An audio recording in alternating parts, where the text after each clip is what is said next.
Hello and welcome to episode 8 of Becoming Bob. I'm Alex, and of course today I'll be painting along with episode 8 of The Joy of Painting with Bob Ross.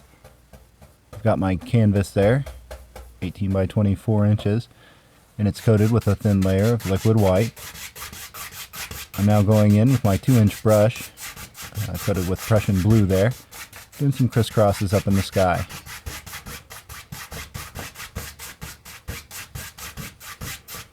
Trying to blend everything without it seeming too 100% even.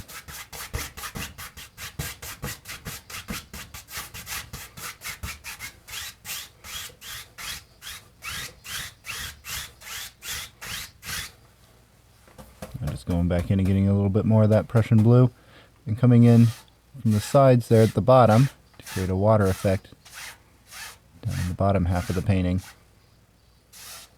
Now most of this ends up getting covered up by the painting, which is good because you can see there's kind of a bit more waviness to this water than I was hoping for. Also, you can kind of see there in the middle of the canvas, one of the parts of the frame there of the canvas was just kept coming through there. Whenever I'd paint over it, it would push up on the canvas there and ended up with that kind of annoying blue line in the middle. Once again, most of that gets painted over, so it doesn't look too bad though. Got my knife out and I'm mixing up some Van Dyke brown now with Prussian blue and some titanium white.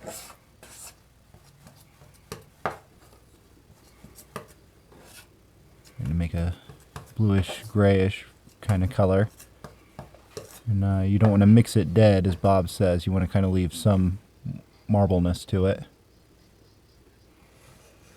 And now, just going down and putting a nice big mountain peak way off in the distance there.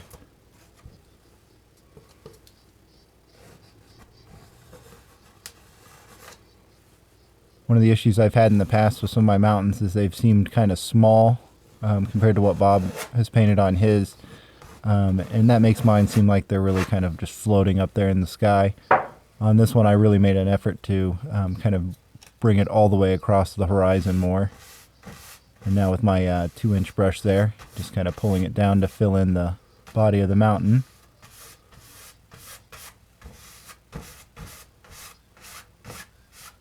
And also kind of create some mist down in there.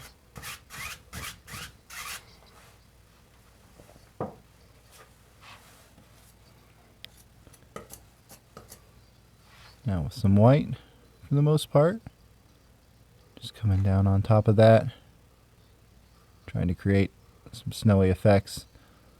You want to pull the knife across that, of course, so that it's allowing the paint to break, create open spaces among the snow to kind of create a more realistic look with the crags and rocks you'd find on the side of a mountain.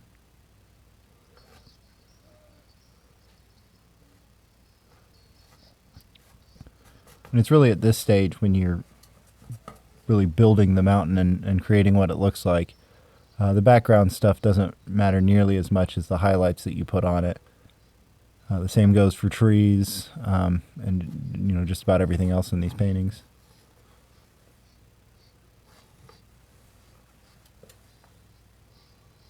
So I'm really trying to focus more on that. Now just kind of bringing those two peaks together there. That's what Bob does in his painting, so of course I'm trying to do it here in mine.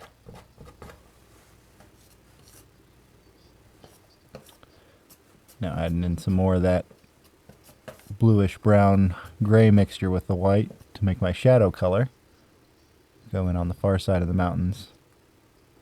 Something Bob points out a lot is that when you're right-handed like I am, you're going to put your highlight sides on the right side of the mountain and your shadows on the left side. And if you're left-handed, it can be either way. He says that he's seen that there's not really a preference from left-handed people. But of course I'm right-handed, so you'll see it illuminated from the right-hand side a lot for me, I think. I know there's some paintings later on where he kind of forces you to do it the other way around, though. Just knocking some loose paint off of my 2-inch brush there. Now going in and tapping it and pulling it out to kind of create more of that mist down at the bottom. Blend those mountains down.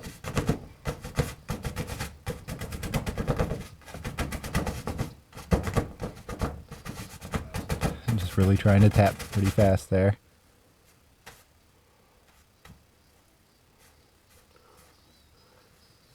And when you're doing this blending, you still want to be conscious of which way your slopes are going.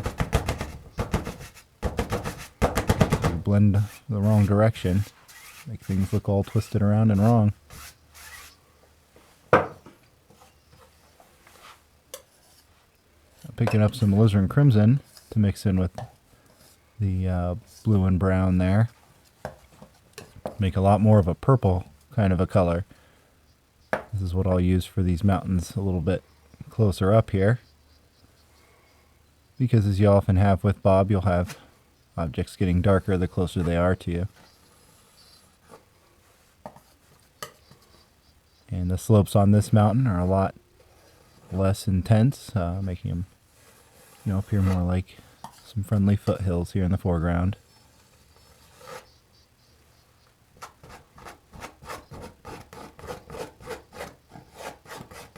And as I did this, I tried to make sure to leave some of that white area between the two mountain ranges.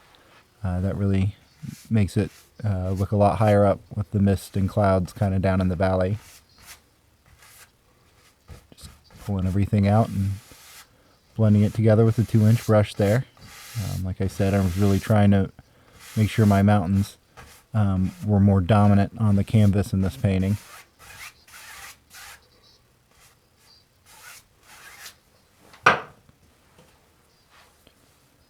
And now, of course, that we have the base color down, just mixing up a little highlight color, some white and a little bit of that bluish gray.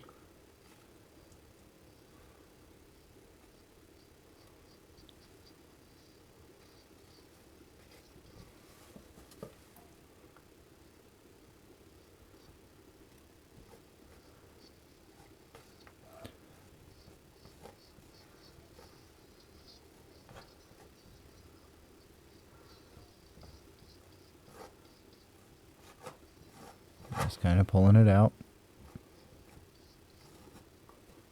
Making some nice, long, shallow slopes.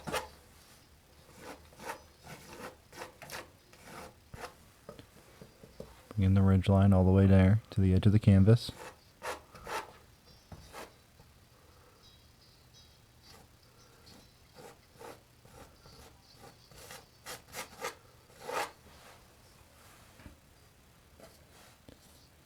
Now getting a little bit darker color there to go in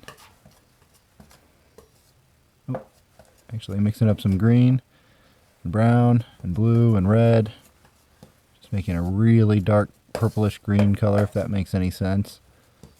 Kind of a forest green, if you will, because I'm going to go in and add some trees. Cleaning off my knife a little bit there. Loading up the 1-inch brush with quite a bit of paint. Go in, and here in front of that purple ridge line, I'm going to put in a nice line of trees.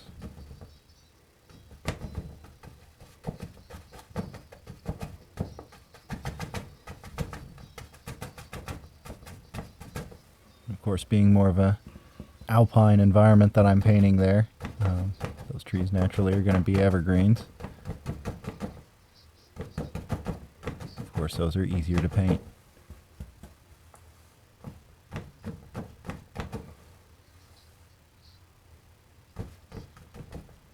Now, Bob went in and added a few trees that had a little bit more detail to them. I tried to do that, but as I've had issues with in the past, making the quote-unquote zigzag trees, like Bob calls them, mine always end up a lot wider and squatter than his look. So even when I'm working with a pretty sharp knife, or excuse me, sharp brush there, where I've pulled it out with the paint, I still have a hard time of keeping it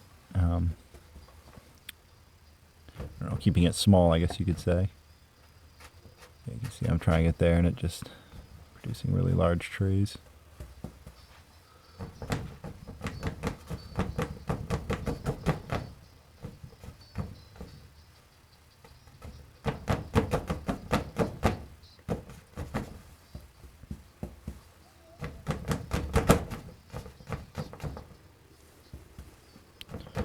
So much of this technique, especially when it comes to the plant life, is just basically stamping with the brush.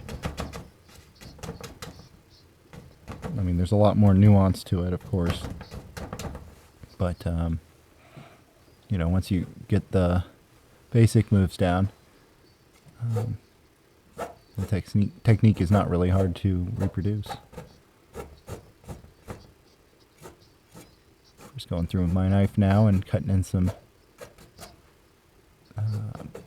branches and trunks for those trees way off in the back.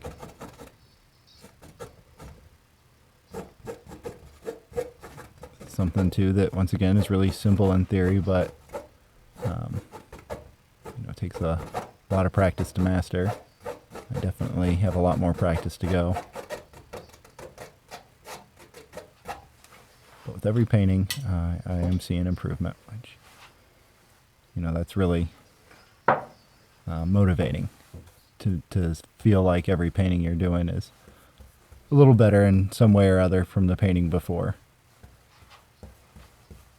You know, for the most part.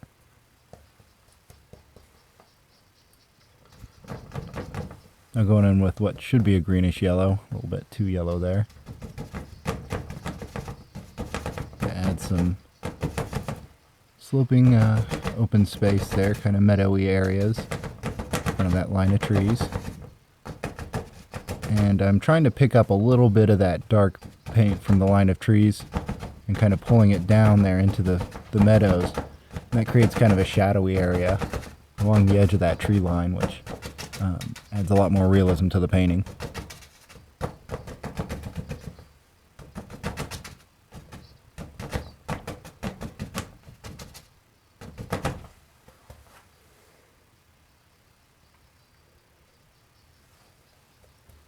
Now I've got some liquid white that I'm mixing in and kind of creating a little bit lighter version of that color to go in and add just a little bit of highlight along the hills there and just really give it a little bit more depth and a little bit more terrain, as you could say.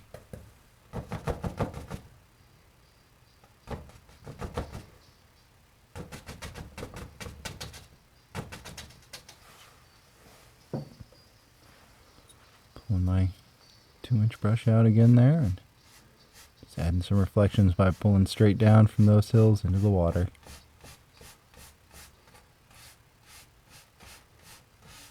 And you can see that that creates the reflection not just of the hills but also of the tree line.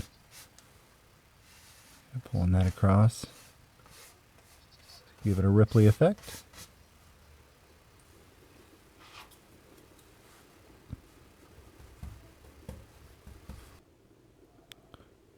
Now with that 2-inch brush still, I've picked up a little bit of darker color, a little bit of that brown mixed with some of that green and yellow. Kind of adding kind of a land, the edge of the land where the land meets the water there. A little shadowy area. And now with the knife and some straight up Van Dyke brown, just adding a little bit of a bank.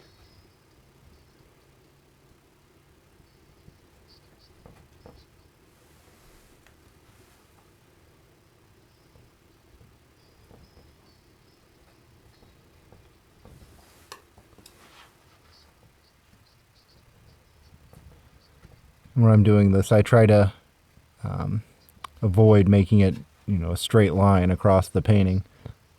That just wouldn't look realistic. Now, since I've still got a little bit of that brown on there, Bob, you know, as you go back through and put in a few more sticks and stuff so that you end up with not just the white of the canvas, but you also have some brown in there too. Now, with just some straight titanium white, just trying to cut in some water line along the edge of the banks there.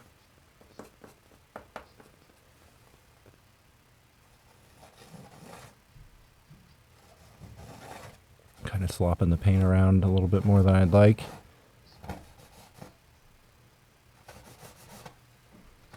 And now Bob also has you come out into the water to put in a few ripples. Picked up some brown there, so I was trying not to pull too much of that out into the water so that I had some nice, shiny white ripples.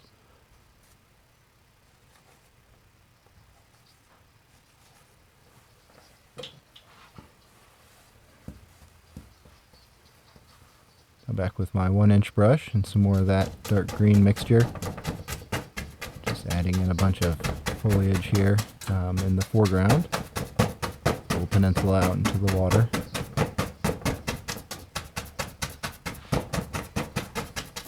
Just filling in space basically here.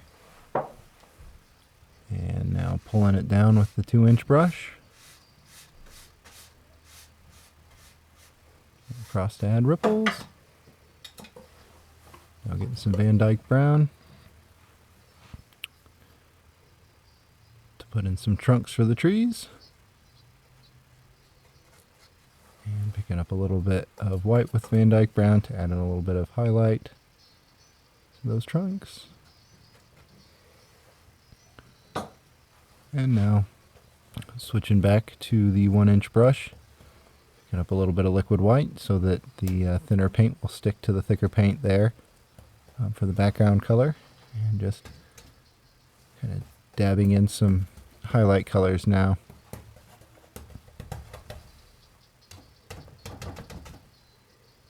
A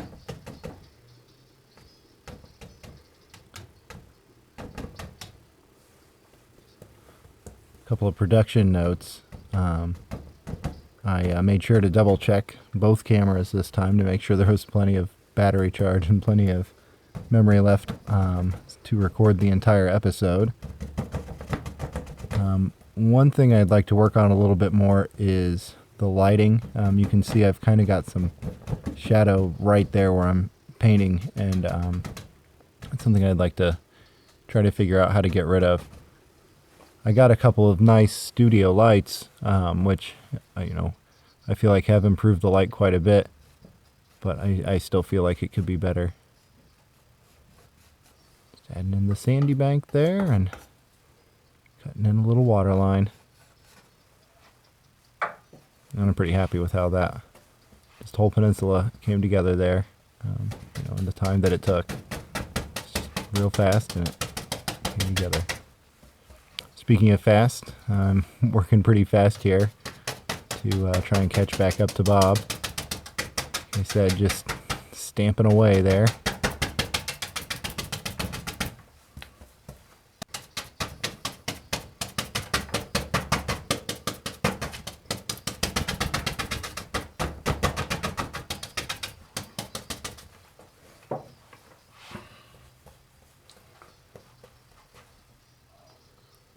Now going in to add some nice highlights to that. Trying to leave plenty of the dark areas though.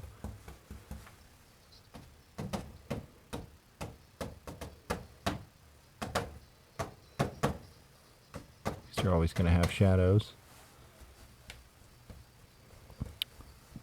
Just trying to mix up a few different colors to add some variation in there.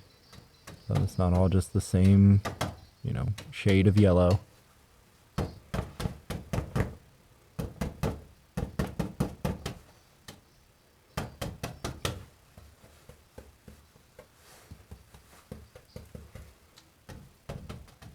you go. Got some reddish orange in there. Add some nice fall colors and make it pop.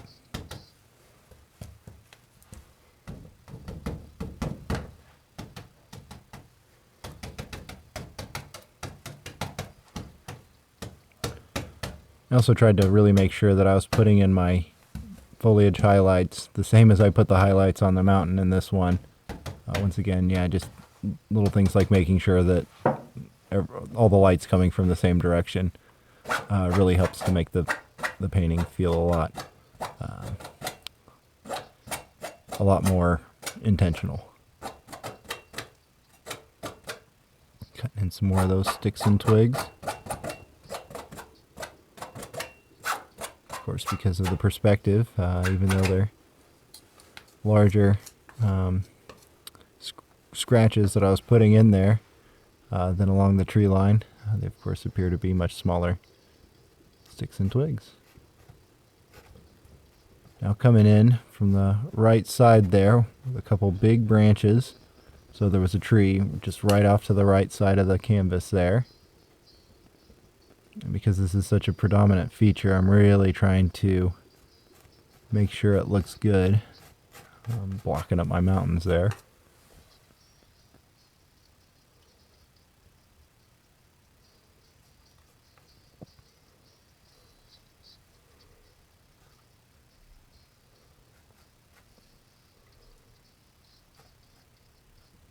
And a few extra sticks coming off of those. Trying to do it in as realistic a way as possible.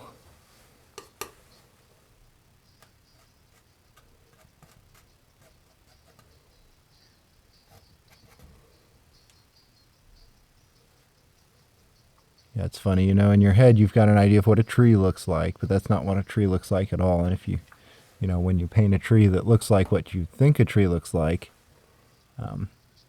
yeah, it just doesn't have that realistic feel to it.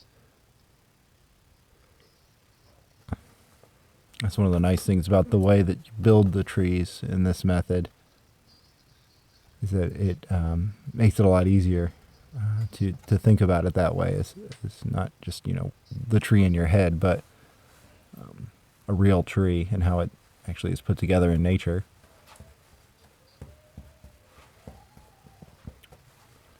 Now adding in that shadow color.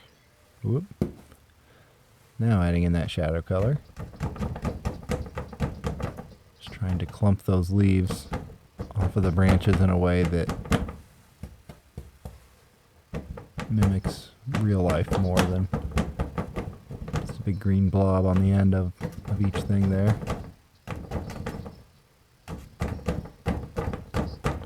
And at the same time, you know, I'm trying to leave it so that you can see some of those branches. Because of course you can see the branches on a real tree.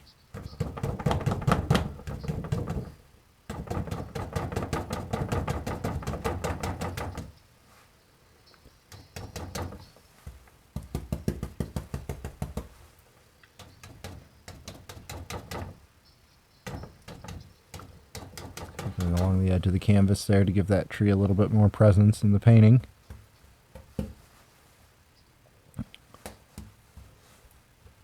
Now just picking up some lighter colors to go in with the highlights. And you'll notice here how, you know, when I go in with these highlights, I try and go up and to the right of where the shadow parts are. You know, even going off of where they are, so that you've got highlights not sitting on top of shadows every time. That's something I've noticed Bob doing, and it really does add a lot more dimension to those branches and leaves. I was really pretty happy with how that turned out for me on this tree.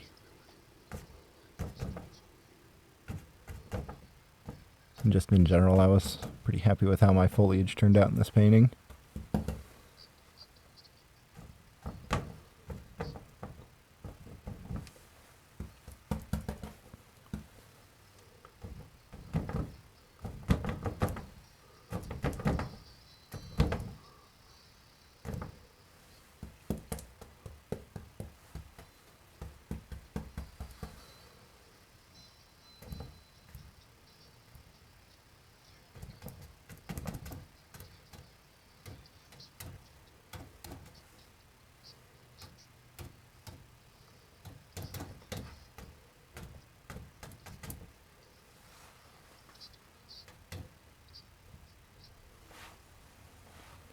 And it's hard to know when enough is enough and when you're going to overdo it.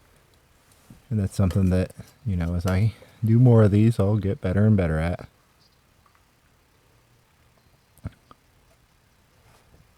Here in the middle, just going up with another tree. Only this time this tree's already deceased. Of course, because of that, it's important to focus even more on forming the trunk and the branches in a realistic and natural looking way, because you won't have anything to cover them up with.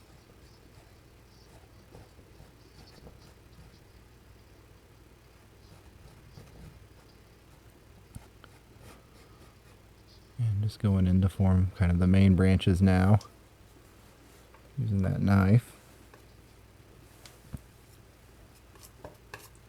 Just kind of mixing up a little highlight color, a little red and white as well as the brown in there.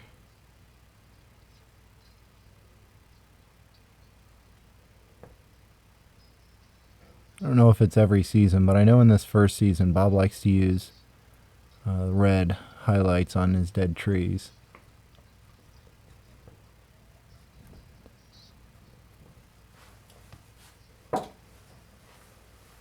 If you don't do it right, that really, I don't feel like it looks that great. Putting a little bit of highlights down there to hide the bottom of the tree. Have it kind of look like it's coming out of that clump of foliage. So what's happened here is I forgot to have my script liner brush in a conveniently located spot for the painting. So I had to kind of unplug myself and go get it. Fortunately, it wasn't too far off camera, as you could see there. Now going in, I've mixed a little bit of paint thinner there with some Van Dyke brown. Just adding in all the little branches and twigs that I can for that dead tree.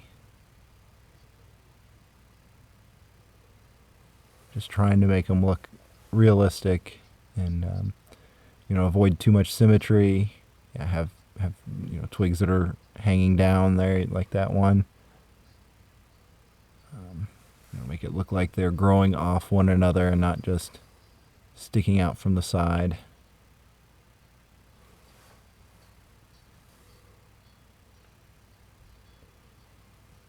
You also have to be careful because you don't want them to end up too wide like that. When you're trying to just put in something little and it ends up being a big honking limb like that. It's a little frustrating, of course. It's just a happy accident. You just have to go with it, though. That's the whole idea.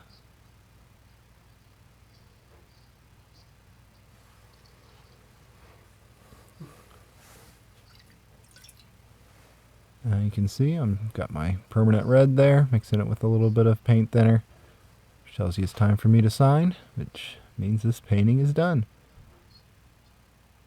I'm really happy with how this one turned out. I feel like the colors are great. I'd like a better camera for this angle because, the colors don't look nearly as good from here as they do from the side. But I feel like my foliage looks better. I feel like my mountains look better. I feel like my dead tree looks better. I really can see some improvement here, so I'm really happy. So thanks for joining me. Have a great day.